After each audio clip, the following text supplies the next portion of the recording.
Hey, what's up? Welcome to All Over Voiceover with Kip VH. Welcome. My name is Kip Van Hippel. I'm your host. And with me in studio today, the lovely, the talented Eric Bauza. Dude, thank you so much for joining me. We're partying tonight. Right. Partying in the city. There's fire alarms and police cars going off in the background. This is, I'm telling you. You're right by the 101.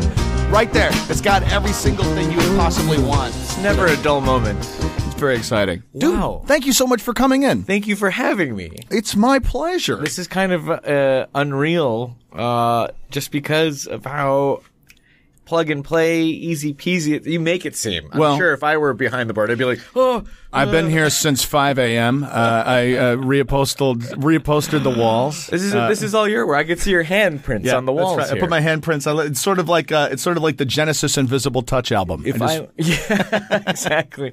If I were to ever go insane, I'd like this to be my my padded room. I think this is my round rubber room. It's charming, and it's the warm dark blue walls make the entire experience just kind of come alive. Yeah, and this is your which episode? Your 17th. This is episode 17. To be 17 again. This is great. Man, that 17 was an age where I sort of, like at that point I'd mastered driving. Yes. And was just sort of coming into, With the ladies? A little bit. A little bit. As soon as you got the car. That helped. Then I hope. Well, it depends on the car. Yeah, exactly. My 1977 Chrysler Cordova with a bad starter. I actually was the first owner of a one-door. I thought I'd have to hold it. It was a Honda Civic. It was like, it reminded me of a Barks root beer can, but with wheels, and it was a rough time. But you know what? I got there from A to halfway to B. Not even A to B. It was A to 8.5. How was like elementary, junior high leading up to high school for you? Was it like a turn? Did you have for me, I had a fight, and that changed everything. Wow, really? Yeah. I actually was, in Canada, I was Switzerland to everybody. Yeah. I actually avoided the getting clocked in the face I'd seen it happen. Sure. And I always felt bad for the kid that was clearly the loser always in the scale of life. But right. No, I kind of just was always the guy, the neutral guy. I was always kind of like, I could make jokes to get out of situations with students and teachers alike. Yeah. And that was it all the way through high school. I was the valedictorian. And I can tell you, I'm not the smartest apple on the tree. That's not even an expression. And that's how you can tell. The smartest apple on the tree. Yeah. The smartest bulb on the Christmas wire. The smartest bulb, the quickest tinsel. Yeah. The one candy cane that isn't shattered. There you go. Yeah. The one candy cane no one stepped on. Right. Or forgot about in their back pocket. But, I was valedictorian probably only because I could do impersonations of the teachers. And they wanted, instead of having a smart person talk, they're like, Eric can do impressions for 5-10 minutes. Let's just do that. And, so was that your kind of your thing? Like you were a mimic early on? I mean, it was always a balance between drawing and I could show you if you ever, after this or during this, piece of paper and a pen. But I used to draw. That's how I kind of got my start. I was I loved cartoons, as we all do. Anyone that is in voiceover or performance, will get, you have your favorite TV shows, your favorite movies, and then, obviously your favorite cartoons. And right. That's kind of what I love so much. And it was kind of always like, do I want to do like editing or on-camera performance or drawing? I always had those troubles as far as like, they're good troubles to have, but trying to decide what I want to do. Yeah. So it was always like, I wanted to do animation, and I had a portfolio going, and this is towards the end of high school. Yeah. I'd say all those questions of whether I wanted to do, dramatic arts or visual arts or production, because we had those facilities available to us in high school. Like audio in visual. high school? Yeah, we had our very titsed out audio visual department. We had VHS to VHS consoles. That's amazing to have those resources that young when you're still like really adventurous and playing with stuff. They made us do like fake news broadcasts, but we would have like, computers that would generate graphics, like we'd be in charge of making those and Chiron stuff. Yeah. So it was just kind of like, okay, I had a very good interest in that. I used to make videos for the school, pep rallies and all that stuff. It was just so one of these days, when I don't care about my image, I will post them all on YouTube and you'll see how dumb. My dad taped over all of the fun videos that I made in high school and college with episodes of Seinfeld. Yeah. So I had like VHS deck, it's interesting to hear you describe all this stuff because I was on that exact same trajectory. You're like, what the hell, Dad? What are you doing? What's going on? It's like, where's that meeting of the minds video we did with my friend as Batman and my brother as a Nigerian minister? Like sitting down to discuss. This is my favorite joke, by the way. That's Batman right. and a Nigerian walking to a bar. That's right. But that must have been interesting. Man. So you obviously had kind of the same situation growing up. It was just you wanted to make fun stuff. And, absolutely. And if you listeners don't know, we met at that voiceover improv thing. That voiceover improv blogspot.com, which I think is still up there. Paul Rugg, Mick Wingert, Fred Tatasciore, all of them. Oh man, and the rest, and the rest on Gilligan's Island. Brandy and Peggy and I saw Drew. That's who I saw Brandy the other day. Oh, awesome! Yeah, just walk here we're in Burbank is like the hub for anyone that works in animation because it's close to all the other studios. So if you're getting dinner or lunch, it's hard not to know that guy over there. You're like, hey. But we had a lot of fun in that class, and I think it's a lot of the same story for everyone in that room. Was that you just have to do something with your creativity, and luckily for us, there is an outlet like this, for instance. Now, having your own podcast. It's so fun to be able to just sit down with folks and talk one-to-one about process and work. We're going to talk about life here with Morgan Freeman. That's right. That's right. Morgan Freeman. Shoot. I was going to jump into an impression and I got caught in between two. And I was, all of a sudden I did a hybrid of Vince Vaughn and Morgan Freeman and it came out weird. And I was like, that moment of like, he's doing Morgan Freeman. Don't do Morgan Freeman because then it's weird. But you just invented a new voice for your next audition. That's right. There you go. A very awkward, confused man. Someone's going to want that as their character. Well, I'm curious about that. It was one of the things I wanted to ask you was, when you're creating a character in that audition process, when you get all the way down the food chain and you're in the studio working with the animation director and the crew and everybody, how much of what you invented in the original audition and how much does that change from time to time is what is captured or kept? Or I wonder if it applies to the same thing as far as you being on camera. Like how much does your character change from the moment you start filming to like the last episode of 21 episode run? It must evolve, just like how Dan Castellaneta doing Homer Simpson didn't sound the way he does now as he did in the first season. Absolutely. Because it just starts as an idea, and then I think naturally it does evolve. And naturally you get comfortable with a character. Yeah. And, depending on what happens and it's tough because like you're battling with like yourself and then like what writers think would be best for that character next, and also what is popular with the audience. Why do people like it when Homer suffers and is dumb and gets dumber and dumber? It's I don't know what it is, but it's so appealing. And and you look at that show, Bart really hasn't changed too much. That's very true. Lisa hasn't really changed that much. Yeah, Maggie's still just on the pacifier. I think that's the same sound effect over and over again for 30 years. And Marge's change has been a little bit, but not as radically, I think, you're right, as Homer's transformed over the years. For whatever reason. But for me, it's like, I guess it does depend on how, I think how comfortable you get with that character. And then once you find that pocket, then it's like, then you start venturing out in areas with a character that's like, ooh, what if usually he's yelling, but what if we have him subtle here? It's a lot of fun, and I like how organic that process can be. I agree. I feel like when the writers, I certainly experienced this on Richie Rich, the writers after 2 or 3 episodes started to find what my range within that character was like. Yeah. And then would either yes and that or rein it in. Very more than often it was like my character got dumber and dumber as the show went along, which was super fun. Yeah. You know? Oh, yeah. When you get to play – I usually play bad guys a lot. I usually get to play – on Ninja Turtles, I play Tiger Claw. Yeah. Of course, everyone guns for the Turtles when the auditions are. I was like, oh, your dream is to be the Turtles. But then, I kind of got dealt this evil. He's like the henchman, one of the only serious henchmen of Shredder, which always he's surrounded by buffoons. Rocksteady and Bebop are idiots. Yeah. And it was kind of neat because that character Tiger Claw. He was an original character. He wasn't like another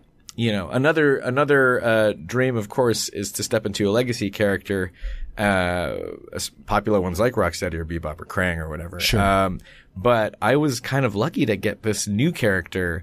And it's also kind of terrifying because you're like, oh, well, will anybody even like him? Because he's like this new guy and, there's nothing nostalgic to kind of go, oh yeah, like they're kind of nodding to this, but he was all new. So if anything, I hope to, in years to come, when I'm too old, Right. Asians don't really age. I'm actually 73 years old. I was gonna say, I get that sense that you're old and wise. Yes. You have this. Yes, I am, and sometimes I slip into James Hong.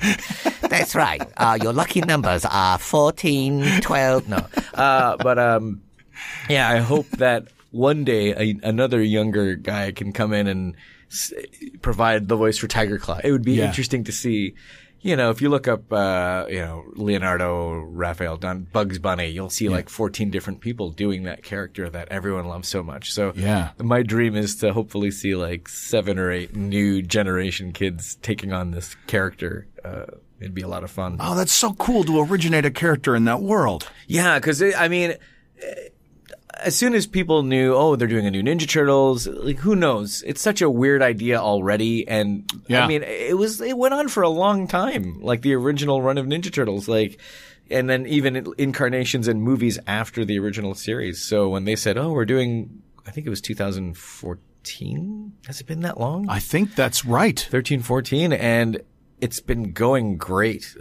Ciro O'Neilly and Brandon Auman, who are like the showrunner, director, exec producer, writers, they've done such a good job with reminding you about what was so good about the original series, yet making it like it's just one of those remakes. We're so flooded with remakes and reboots and reimaginations of things.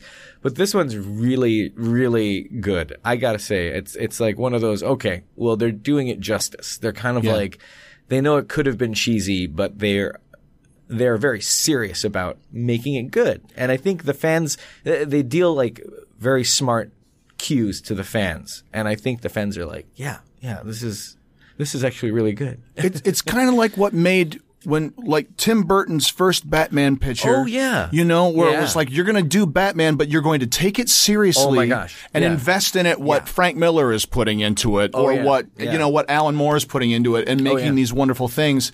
And it was what was great about that first Turtles series, too, that Fraley was Krang on. Yeah. It was like, you guys are telling this story, and Raphael is upset. Yeah. These characters don't get upset. It's almost like they didn't even know either back then. They're just like, well, we're just gonna lucky enough to land on. Imagine like being like Rob Paulson, having your like pick of like, okay, we're reading for Animaniacs today. Like, who knew like that was gonna be like lightning in a bottle, right? And a lot of those heavy hitters from that era, they're still here and they're still kicking ass. And it's smart of the big corporations, making these shows to kind of like, well, we're doing a new Ninja Turtles, and instead of Rob Paulson doing Raphael, we're going to have him do Donatello. Just for fans like me that go, oh my God, they got Raphael, the original Raphael, now he's doing Donatello. That's like marketing genius. Smoking indoors. Speaking of that, how much of a fan are you and should you be? Yeah, that's always a good question because actually, I was watching a video just popped up because, as you know, the biggest reboot of ever Star Wars has just come and gone, and it's still kind of like in the ether.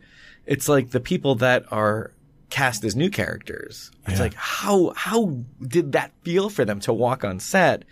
And you kind of have to contain yourself and you have to be professional. Right. But at the same time, like, you have to enjoy just being there. You've got to keep a foot in that world of excitement and knowledge of where you're at. Or else you just kind of like lose track and you're just like, you know, you kind of have to like keep your gushing contained and try to like just let it come out in moments.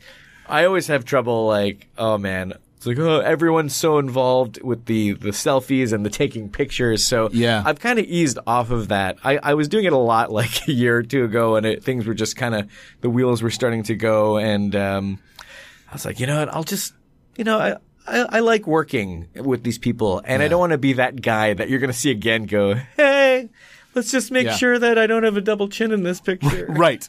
If we're can I grab a picture with you, and then can I make this picture look right, and let me grab 5? Yeah. And it's that awkward standing there of... I feel like that's so commonplace now that I'm kind of just like, okay, well, I'm just appreciative of the work when I do get in the booth with somebody that I admire, and that'll be the moment for me. I'm kind of like trying to go back to old school, you know, corded phones, the long cord in the kitchen that travels to all rooms, you know. Right. Someone just paged me, those kind of, and remembering things not on selfies, but in my memory and in my heart. You know, I think that means more. I think that means more too. I really love that notion of, I got to do this film, Danny Collins, where I had a 2-man scene with Al Pacino. Oh my God. And I didn't get selfie or anything like that. It didn't feel right. It was just kind of like, I get to work with him and that's enough. And then the scene didn't end up making the film.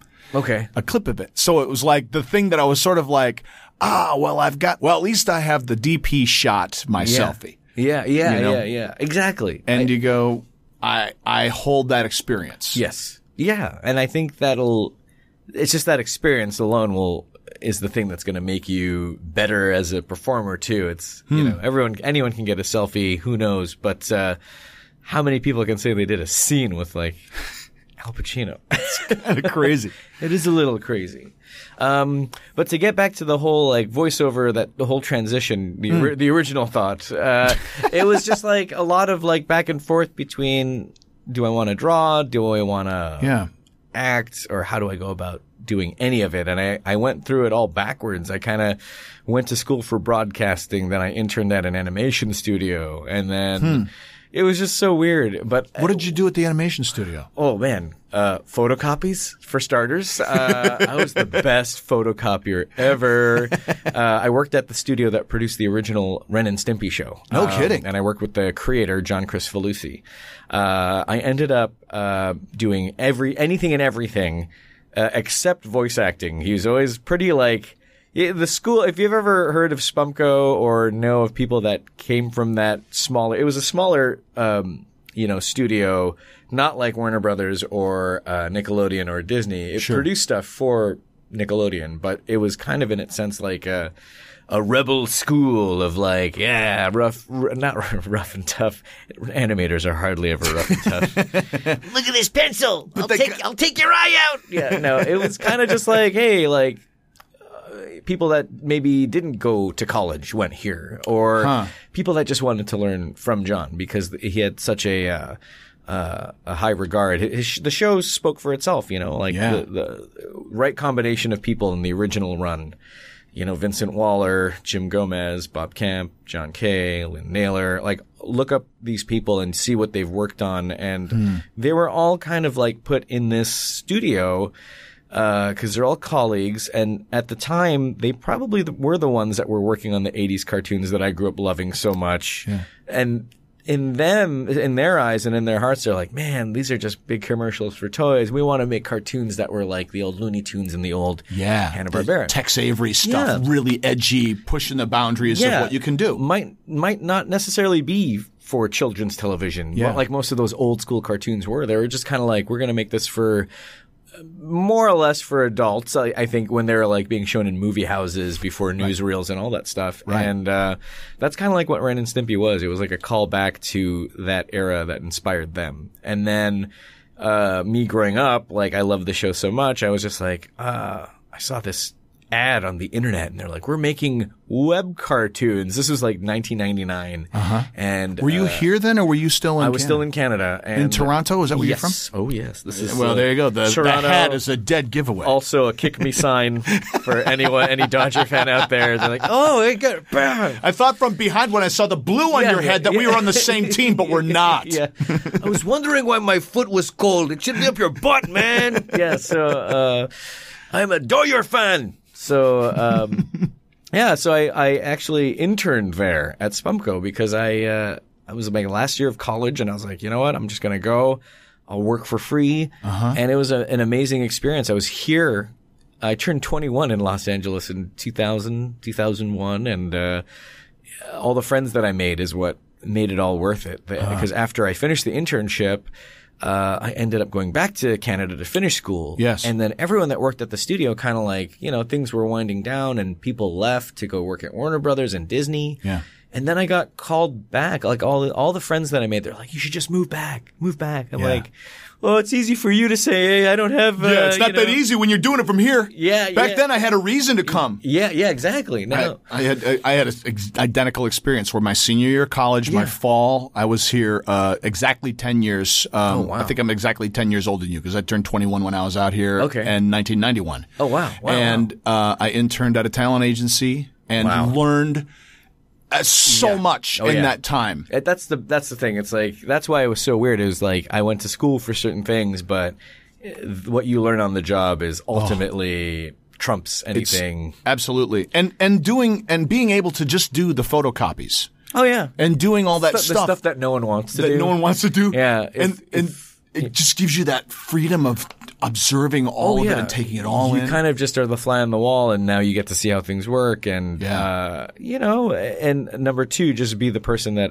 the joy of like people that want to work with you. That's how we get work, right? It's like, there's tons of talented people out here, but there's also a bunch of jerks as well. And jerks really rise up fast, to the surface, and people go, well, I don't want to work with that guy again. But that guy is a nice guy, and I would love to work with him or her. That's the kind of thing that I learned too. It's animation is a little bit of like, it's your behind the scenes, a lot of talented people in it, but not a lot of people get recognized. And I think like a lot of people become bitter, and it's tough. It's a real tough, I remember drawing, and I remember just like at the end of the day, before I quit drawing to do voiceover full time, I felt like the guy that was getting like the taco and putting lettuce in it and handing it off to somebody else. And it felt like, I was like, I don't know if I'm enjoying this anymore. I don't feel like I'm getting as much out of it as I was when I was thinking about doing voiceover. What a tough place to be when you're, especially when it's something that you've been wanting to do for so long. Well, yeah, because, I love drawing, and I'm just blessed with that kind of skill set. But when I wasn't getting anything out of it rewarding, like for my soul, it was just kind of like, I'm going to quit with no leads, with voices. And that's the kind of pressure that kind of made me start booking things. Wow. And even when I was booking things on the job, I remember I didn't go to school for acting. I'm not a dramatics art major. I kind of just was good at, mimicking voices. And I got the hard note from a voice director one day to my agent, who took me on, and it was just like, yeah, he's a hell of a guy, nice guy, great at voices, but he's just a terrible actor. And it was just kind of like, whoa, like that's too bad. That is, where can I throw up? That corner? Yeah, I feel a little nauseous. So, I mean, I took notes like that, but. Well, what did you do? I don't know. It was really weird. I remember hearing it from Andrea Romano. She said, I don't know what happened. I knew that you were very green, and just 1 year something happened where things just clicked for you. And I have to say, it's a lot of people who gave me trust. And that for me went the distance and all the way, because or else I wouldn't have had these experiences. Yeah. If they said, nah, maybe next time, I would still be soul searching and just be like, am I doing the right thing? But it was the trust of these people like who I met along the way that are just like, sure, let's give him a shot. Let's see what he can do, and he'll get better. And that to me, and that was friends, writers, creators of shows, casting directors, casting agent, like everyone that I've met thus far. Like, I wouldn't be here. This podcast, like every day that goes by, I'm just like, hopefully learning something new. And I was just with Kelly Hu yesterday. She's on Ninja Turtle. She's another on-camera actor that does voiceover and lots of video games. She invited me to go speak at USC for 2 classes. So we had the first year and then like the third year, and it was dramatics arts, like majors. And they actually have a voiceover class now. Oh, that's so wonderful. Like now it's a thing where people can actually go pay money. Yeah. Big, good money too. And they have a facility much like this, and they got a booth with glass and an engineer, 2 teachers. And then I was in there and I was like telling people like, hey, this is amazing that you guys have this in your grasp, because there was no such thing. Like there was no 2006, 2007. And that recently, God. Yeah. So that's kind of like when I first started, and it was El Tigre. It was this I played White Pantera, which was my Ricardo Montalban impression. Yes, money. Yes. It was about this kid who had these superpowers, but he didn't know if he wanted to be good or if he wanted to be evil, like his grandfather, Grandpappy Rivera. And that was played by Carlos Alazraqui. So it was the first real experience I had was with Carlos Alazraqui, Gray Delisle, I know Kendi Milo, John DiMaggio, and I'm just, what? And Andrea Romano was directing. Lisa Schaefer also directed the first few episodes. Okay. And it was just like, what an experience. I was like, yes, I'm on a show. I don't ever have to work ever again. And then it gets canceled. I'm like, my life is over. Yeah, no doubt. But yeah, the creators, Jorge and Sandra, they went on to do Book of Life, which was that feature film about a couple of years back. Yeah.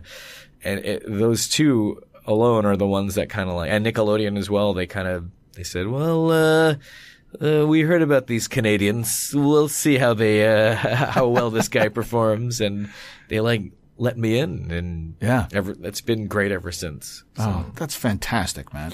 When you think about fan moments, or sort of that first experience where you met someone who you were like, what is one of those moments, and how did you?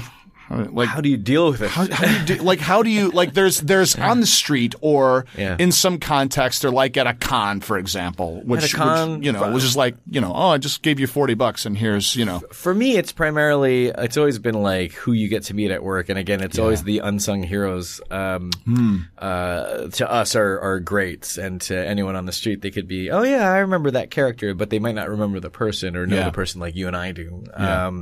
'Cause we're nerds like that. That's right. But aficionados, as we say. But it had to have been on the Looney Tunes show. And again, it's like they open up the gates and everyone is like, we want to audition people for Bugs and Tweety and Porky and Daffy. And of course, they have their go-to guys for that. But it was really cool to see like a lot of people like going out for it. And I had friends, and my girlfriend who actually redesigned that show, my now pregnant girlfriend, that was Jessica Barutsky. And she's been doing like all the redesigns of Bugs for like the last 5 years, I'd say. Wow. And Looney Tunes show was it was a big push for them, because it had been a while since they've done anything collectively with all the characters. Like, here's a new version of the show again. Yeah. And it's hard. These are always classic characters that they always try to think this is the best way to reintroduce them to today's audience. And I remember not getting any of like the main characters, but I was lucky enough to land Marvin the Martian. Isn't that lovely? And That's marvelous. Yeah. So I was in there doing Marvin, and I walk into work one day, and it was just like from left to right. It was Billy West doing Elmer Fudd, Maurice LaMarche doing Yosemite Sam, Jim Cummings doing Taz, Jeff Bennett I think doing Sylvester, Bob Bergen doing Porky. Jeff Bergman doing Bugs and Daffy. It was just like, oh my God, it's like half of IMDb is right here. Yeah. And me doing Marvin. And it was just like, whoa, I found the hole in the fence and I'm walking through. And they didn't chase you out with a stick. No. It was kind of very welcoming. But you could just feel like the weight in that room. It was just like, whoa, like everyone's so good. And above all, 10 to 12 guys having to fill in the shoes of one man, Mel Blanc. That's right. Was it a playful room or was it? Yeah. Good. But, those guys are all so busy. So it was rare actually to see them all. And they actually said that. They're like, it's so weird that we're all here right now because usually they go one at a time or, so-and-so's busy. So we got to pick him up on Tuesday. And, it's just to be in that room that one day, I remember in my gut going, all right. I must have done that. Whoever I paid off, thank you. And I'm sure someone found that $20 I left on the floor over there. Yeah, it was just one of those experiences I'll never forget. When you when you're putting together your audition life, what's your process like from the moment the script shows up in your email box? Do you audition much, or you? For sure. I'm still lucky enough to audition for things, and even more lucky when I just get called in if in case they know it's something within my range. And if I've worked with that person before, but usually, as you know, it's the email from the agent, and it's like, need this by Monday. Yeah. Or today. Or today. 2 hours or, or yesterday. Yes. So it's a lot of, okay, you look at the copy and usually they give you an info sheet. Who's it for? What's the range, the age range? Is it offensive, non-offensive? What channel, series, one-off, pilot, internal presentation, commercial, cartoon, animated sitcom. There's all there. Video game. Yeah. And you break it down by like, okay, man, woman, age, evil wizard, Prince Charming, princess, kid, father, dog, alien, proximity. And then you look at the copy and it's like, man, it is the most disjointed 4 or 5 paragraphs you've ever seen in your life. Because you're like, who's saying what to who? Where are we? Am I in a helicopter? Annoyed. Yeah. Terrified. Furious. Sincere. Annoyed. That's so good. It's like, okay. All right. Like, it's kind of funny how they and at that point too, it's like the people on the receiving end, they have no idea.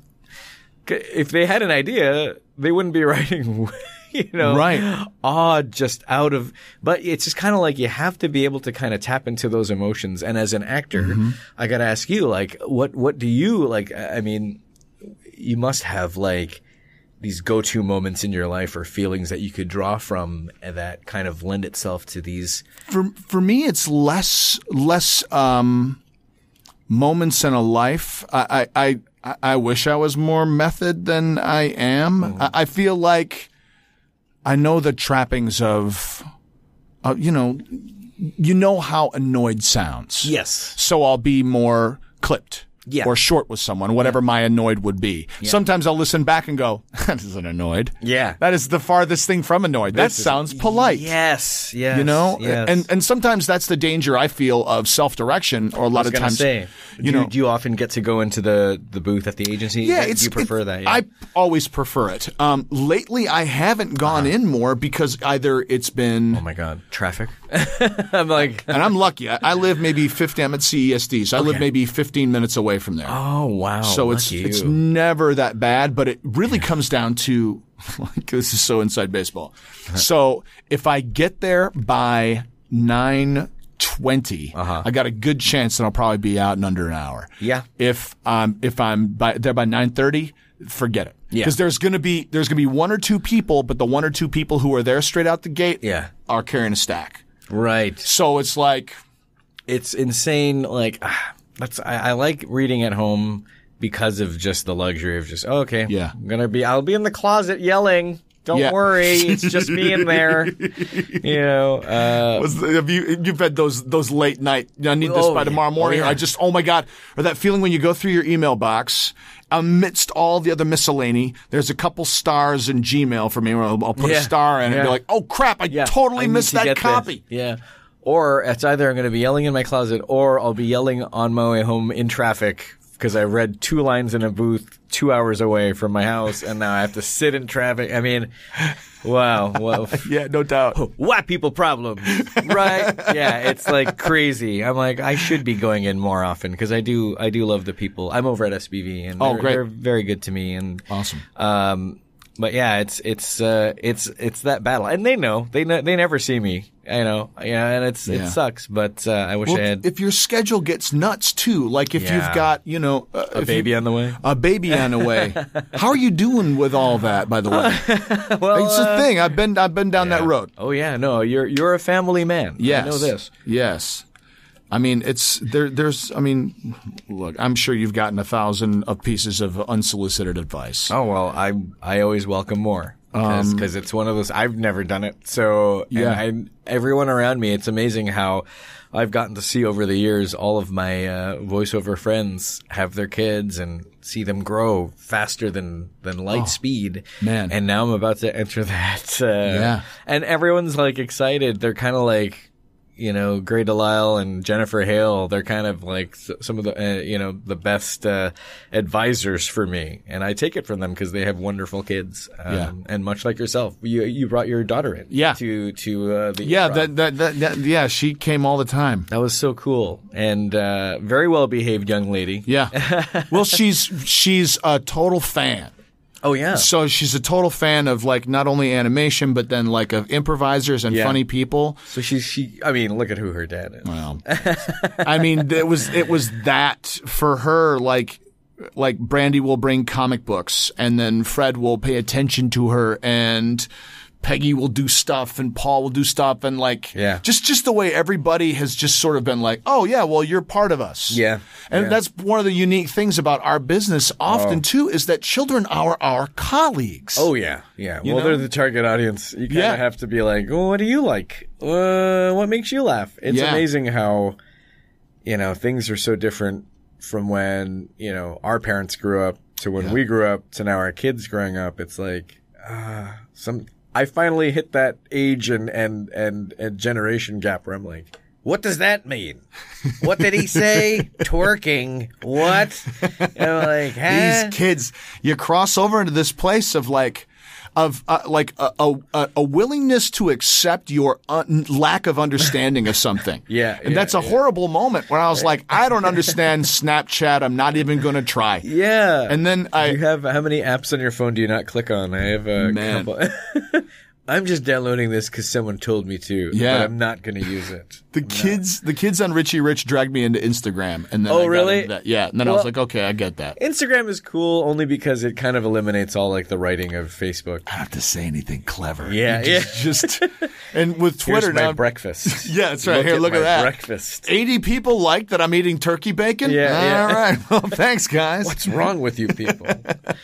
But yeah, it's the age that we live in. Everything is instant and now, and I just I hope that whatever I grew up watching can kind of slow down the generation of today, as far as like influences that we take, like Flintstones and like things that actually have slow moving plot, where you can kind of enjoy a scene as opposed to just cutting away to something real fast. It's I do find that with the really little, like, it's such a great time, man. Yeah. It's you're about to walk into the greatest door ever. Okay. There is nothing anyone can say to prepare you for it. I know. It's like George Clooney says in Three Kings. Yeah. You won't have the courage to do something until you do it, and then you will have earned it. Yeah. And the same thing is true with being a dad. The crazy thing I find, someone asked me at one point, what's different about you now that you have a child? Because having that kid, there is a physiological transformation that takes place in your body. Okay. And it's a pretty amazing one. Huh. I found that I got claws like Wolverine from having a baby. Really? Yeah. And I can't extract them right now because it hurts and it bleeds. Yeah. But this is a new table. Yeah. But like for the longest time, for the longest, like we had because you're so close to delivery, I'm not going to share the gory details of our situation, but we had a pre situation. Sure. And it wasn't good for my wife, and the baby was in NICU for 2 weeks. And the night before the baby was born, I remember saying to the doctors as things were not going well, I don't care what happens, you save my wife. Yeah. And after the baby comes out, your honest, immediate reaction, this is the physiological transformation, is I don't care what happens, you save that baby. Yeah. You know what I mean? Yeah. Oh, no, that's the only two things now that matter even more than ever. I mean, I know what you're talking about, that physio and psychological too. Yeah. That change of it's just primal instinct of like must protect the pride, the family. So it's that was a weird feeling for me. I've always been very much like whatever. I'm the funny happy dude. It's just kind of like doing my improv and doing the thing here. But then it all changes. Yeah, something happens. No matter if you're the 9 to 5, blue collar pencil pusher or the artist or whatever, it happens. And I'm seeing it a lot with a lot of the younger dads that are also having kids around the same time as us. Yeah. And it's I'm next on deck to jump out of the plane. That's right. It's coming up. Don't worry, your chute will open just fine. And you're more than prepared. Yeah. You're more than prepared. Your training is sound. You're surrounded. The other You know, it's tough not being with the immediate family because we're both Canadians. Oh, wow. I have some family here, and they're definitely, they're there for us, but they're all the way in Orange County, and they have my uncle has 5 kids of his own, most of which are already out of the house. Yeah, but he's definitely like, okay. Actually, my cousin and I are having kids at the same time. Oh, wow. She's about 4 years younger than me. Maybe 6 years younger, who knows? And she's having her first. And it was just really funny how it's just all kind of happening at the same time. So my uncle's now he's turning into a grandfather soon, and for the first time, and he's the one that actually helped me buy my house. So I was just like, having a baby, gotta buy a house, gotta move in. So everything's been smooth sailing, knock on podcast table, up until now. So as soon as I get my claws, I'll let you know. There you go. Yeah. Good. How close is your recording booth to the baby room? Well, it's right it's practically the same room, the master bedroom walk-in closet. For the first couple weeks, maybe you want to consider recording in the car. Okay. Yeah. Just the volume, the thing that this was something no one told me. I had no idea. Kids, in particular little kids, for a long time, big noise scares the crap out of them. Really? Yeah. That more than anything else. So like. Well, up until now, it's all been inside the womb. Yeah, that's right. So they're probably the most sensitive. I'll probably have to go into It's pretty intense. You'll probably want to go into the agency. You'll want to see folks. Yeah. I mean, I was the first 6 weeks is like up at 3, up at 5, up at 1, and all over the map. And then if the baby sleeps, it's a breeze. But if the baby don't. Yeah. I mean, I was driving around. This was maybe second week she was home. I mean, I'm standing there. No. Full disclosure, I sleep as I came into the world. Yeah. So I'm standing there. The only thing she would sleep in was her car seat. Oh, yeah. So I'd stand there. Yeah. I'd just put my hand on the wall, prop my body up, and swing this car seat back and forth at 3 o'clock in the morning to get her to try to go back to sleep, and she wouldn't sleep. Then I'd be like, screw it. I told Sherry, I was like, you need to sleep. Yeah. You need your rest. Because we tried tag teaming sleep, so I'll stay up 24 or 12. Oh, my gosh. That's insane. It's that thing of figuring that out together. Yeah. But I remember driving around downtown Chicago with a baby in the back seat at 3 a.m. watching the meat packers load stuff in. Are you serious? Oh yeah. Just keeping my eyes and then look in the back window to see if she's asleep because she always slept great in the car. Really? Eyes wide as pennies, looking at the Navy Pier. My God. I just gave her a show. That's amazing. The world tour. But the worst holiday of all of it was the 4th of July because they blew off all of the firecrackers right outside our door. Well, that's good. And it scared the crap out. All the dogs and car alarms. And gunfire. That's what you want. That's what you want.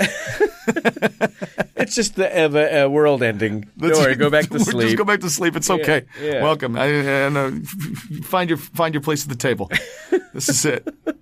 But man, oh man, it'll be fun. And I can't wait. I can't wait to see how that works out too, because with work and having a baby, our work is 9 to 1 or 2 to 6. Yeah. And I don't get my schedule till Sunday. So it's kind of like, how's that going to go? I think because you have a schedule, it will help you. Okay. It'll help you. That was my biggest fear too, was like, because at that point, when Ilsa was born, I was full-time VO in Chicago and would very rarely get schedule. So it was like, get up in the morning, or I'd know what tomorrow holds. You know that life. At the very least 24 hours. At least 24 hours. And the best thing that happened from Ilsa being in the hospital was they put her on a schedule of like, here's her nap time, here's her nighttime, and they sustained it for 2 weeks. Boy, that makes a difference. Kids don't have newborn babies have nothing except for what you give them. Yeah. So if you give them routine or feeding time, exactly. That's that, and you maintain the consistency. That's a big deal. Okay, it's helpful. Man, I'm gonna have to download this podcast, as you all should. As you all should. Don't just stream it. Download it. Voiceover. This is about babies, buddy. Sorry, we stopped talking about voiceover longer. Now I'm just like, oh my god, the baby's coming. Oh, the baby's coming, Marge. What are we going to do? I have a career to look after. So. Oh, Homer, it'll be okay. Yeah. You got to bring it back to voiceover. That's right. You can't help. That's part of the nature of this particular thing, is that voiceover is involved in all of it. We make this for families. We do cartoons for kids and dads and moms to enjoy, and everyone that I work with at some point or another will bust out their phone and show me what their kid just did, and it's just like, I'm gonna be that guy. Yeah. And like, I used to find that to be really annoying initially, and then it was like, you don't understand. This thing in my house just sat there. It didn't do a thing. And now it did this. Yeah. And can you believe it? Look at that. It's spitting. Yeah. She's doing a spit take. And I have it in slow motion. And look, I got it in slow motion. Yeah. I have video of my daughter jumping into a pool. It's not necessarily exciting video, but part of it too is like, I made that. I did. Look at that. Look at what's happening. Yeah. It's oh man, I'm so genuinely excited for you, because it is this is the one other thing. I want to move on to other stuff, but like I found out when we were in Chicago, because we had no one around either. I think the closest relative was probably 4 hours away. Oh wow. So we were all alone on the prairie. What are we going to do? That's right. Yeah. And you discover that if you lift up the rug, you'll see there's a world of support of random people. Yeah. Oh, yeah. No, so generous. It's kind of weird. A friend of mine who I only know through work, voiceover, and he's a good guy. Peter Oldring, he's a fellow Canadian. Record voices here in LA for a show that is going to be on Disney XD. And I only see him when we're working and all that stuff. And I find out he's having a baby too, shortly after me. And not only do I find that out, but I find out this entire time I've only lived in the house I'm in now since November. Okay. But the house he's been living in for like the last several years is just right around the corner from me. Oh wow. So we're practically, I'm like, we're gonna share nannies and all that stuff. Yeah. So you're absolutely right. As far as like the help that just comes out of nowhere, it's unreal. Okay. I'm grateful. I'm grateful for all of that. It still hits me emotionally. Like when we got to Chicago, I had my first meeting with the talent agency with Innovative in Chicago. Like I was going to go meet with them. I wasn't represented yet. And then I had that meeting the day the baby was born. Oh, wow. So the baby was C-section. She came out at 9:25 in the morning. And then Sherry's like, I'm just sitting here healing. The baby's over there in the NICU. Yeah. Go to work. Yeah. Wow. Go figure this out. So I left Swedish Covenant and went and got on the Brown line and went downtown to this office with a Polaroid in my pocket. Okay. And I was like, I got into the room. I didn't know anybody. It was like 5 ladies. And I was like, does anyone want to see a picture of my newborn baby girl? I still had the bracelet on and everything. I want to take a picture. It's like baby's first rock concert. Yeah, that's right. Like, yeah.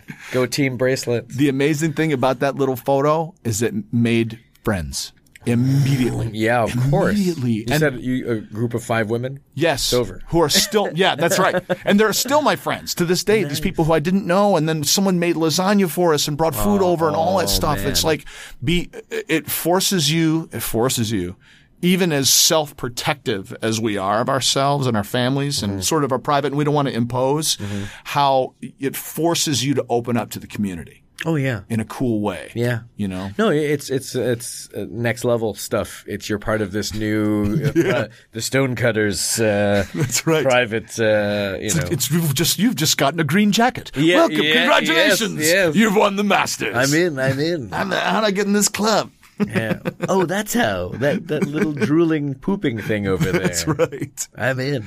Oh man, but cool, man. I really appreciate everything today. The time. What are we clocking in? Oh, we're at good. 51 right now. We're good. We still have a minute or two if you've got it. 5 minutes. 5 minutes. Let's take it. Yeah. Oh, sorry. Go ahead. Where were you going? No, I'm just saying thanks again for absolutely everything today. And anytime if you need anything from me, voiceovers for your podcast or Thank you. More time here, I would love to do it all again if we could. I'd love that. I'd love that. One of my fantasy shows here is to bring in like 4 or 5 dudes and just throw down and goof off because there's enough space. Definitely 2 more microphones that you could set up here and have a blast. I'm Absolutely. Sure. Like sort of like poker night. I wouldn't want to smoke, but my God. You know, we should just play poker one of these times. I think it'd be like great. a very quick pickup game of poker. I would totally be down Speed for poker. that. Have you played? There's a game called what is it? Exploding Kittens. Have you heard of this game? No. But I believe that was the original name for Panda Express. Yes, it was originally. I believe we will get lots of customers if we call it Exploding a Kitten. You know, as I thank you very much, Phil, for bringing me in to present our ideas. We've done some test work here on Exploding Kittens. We discovered that most children are not interested in participating. No. But I do have a few other options I'd love to present to you if you have the moment. There's high MSG. Yeah. It's the sort of a play on high karate. Anyway. Yeah. Not Everything one turns Asian into person in a Panda Express either. I don't think so. All Hispanic. The best Chinese food made from your local Hispanics. No Asian people to be found. Just in line buying it. The biggest consumers. Let me ask this, because I am curious about it. As someone who is of an Asian background, Asian descent, was that a challenging thing racially? Were people always just giving you Asian or things? voiceover? Yeah, it was so funny. One day I read for a video game, and it wasn't even like character description you usually get. It was literally like a photo of an Asian woman's face. They're like, I'm lining it up with your face. This is close. Huh. You read this. And it's just like, for me, it's whatever puts gas in the tank. And I mean, nowadays, it's not even like, for authenticity, they do try to cast as close as they can to a particular, obviously gender, race, or culture. Sure.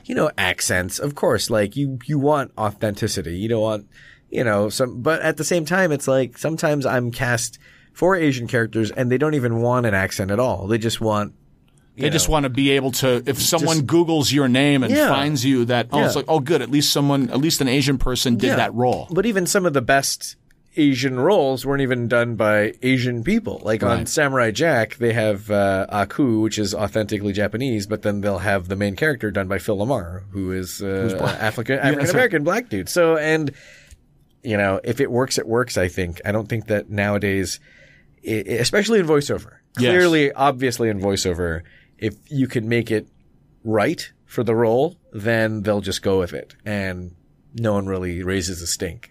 Now, if I were to play like, Muhammad Ali in a movie, that would be odd. Right. Right. He's 5'4", 5'5". He could play one of his fists maybe. He floats like a butterfly, yet stings like a bee. Yeah. And in this particular version, he's wearing platform shoes. Yeah. Right. He floats like a butterfly and stings like Kung Pao chicken in this situation here.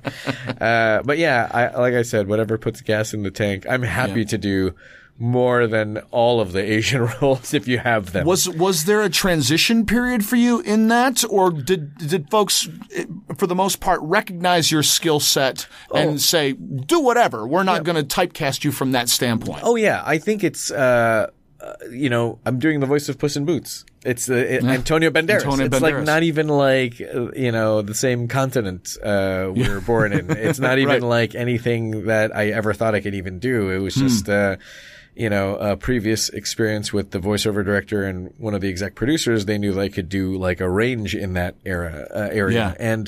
And with Antonio, I always look at it as like, he's not really playing much of a character. He's just being himself. He's he's really, he has this particular thing of how he does it. So, I watched like a lot of the interviews and a lot of like his behind the scenes work, and he's amazing. He created this great character, and it really is just him having a blast in the booth and being able to play with that mysterious thing that he can do. Yeah. And, lucky for me, he's super duper busy, too busy to be doing TV shows. Does it lead not only doing the TV stuff? Will he continue to do feature stuff if they do the Shrek stuff? He's like, I'll take the credit guy. Movie, thank you. But toys or smaller things, you get to see a little bit of that. Yeah, especially with the Netflix series, which is an ongoing thing we were talking about outside. It's like they pick up this show for like who knows how long and how many episodes. Thank God. Yeah. And I don't think he would have been able to have the schedule free time to, maybe he could do like a few episodes here and there, but as when it comes to TV, it's like once a week here in Burbank. He probably would love to record from home, I think, if he could have it his way. And I remember reading this article where BBC News, was like, that they're doing a TV show and they got a Canadian boy to do your voice, Eric. They actually even wrote my name, and I was like, it's like, why don't you just put my whole address there so you could come slash my tires? Don't you kind of want to not have them know that, sort of, know? I think he knows, and this was his response. It was, well, that is okay. I'm glad that it is happening because that only means I created a character that is so popular that I do not have to be there for him to exist, and I was like, wow. So in a sense, he's Santa Claus and I'm Mall Santa Claus. Yay! And and now you know the rest of the story. It's like, good. But anyways. There's peace in that though, isn't there? A little bit to kind of have a feeling of like, it's kind of cool. I'm just like, now he knows.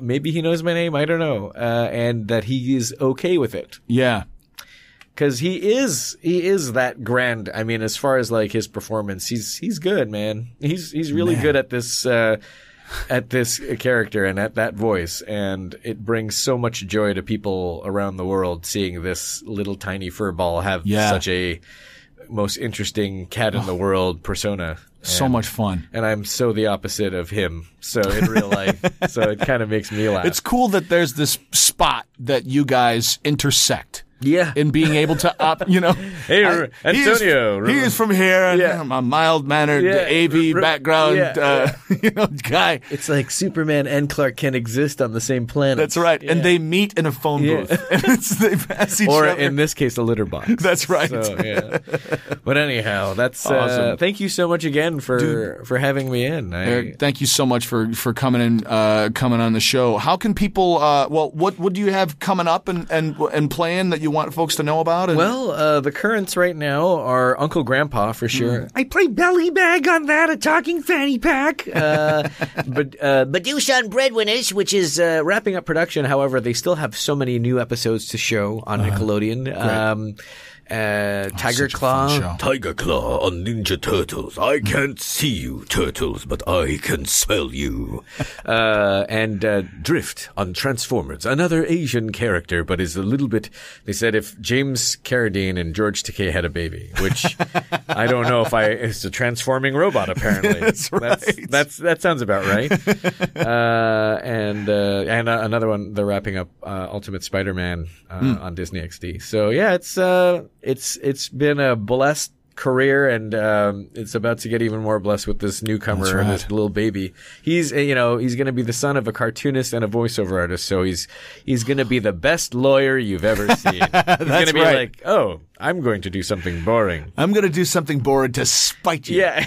or it's, I mean, my daughter's starting to do drawing. And, Really? Oh yeah, and Oh. wants to do improv, wants to do voice, wants to do That's stand-up comedy, awesome. like all that stuff. It's because, she sees the main man of the house doing it and making it fun. And the main woman doing it. It's Yeah, crazy. yeah. And it's a cool thing to, just in closing, like the exciting thing for me to be able to pass on is that I am living my dream, and my wife is living her dream, and we can show that to our child that it's possible to do that. Yeah. And for you and your girlfriend to be able to give that to your son is the greatest gift ever, man. To just kind of like, I'm living proof that you can do what you want to do. Yeah. And somehow we figured it out, and here we're doing it. Yeah. Yeah, I agree, and I cannot wait to pass that on, bestow that onto his tiny little moldable mind. That's right.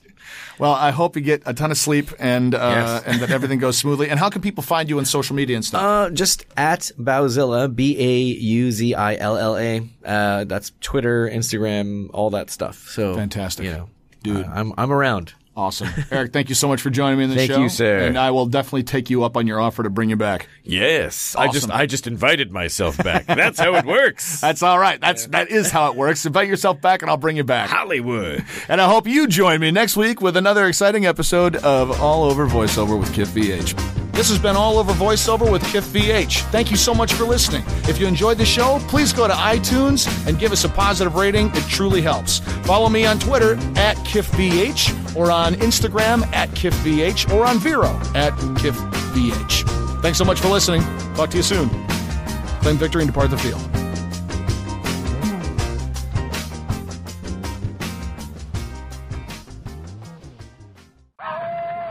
Werewolf? Yeah,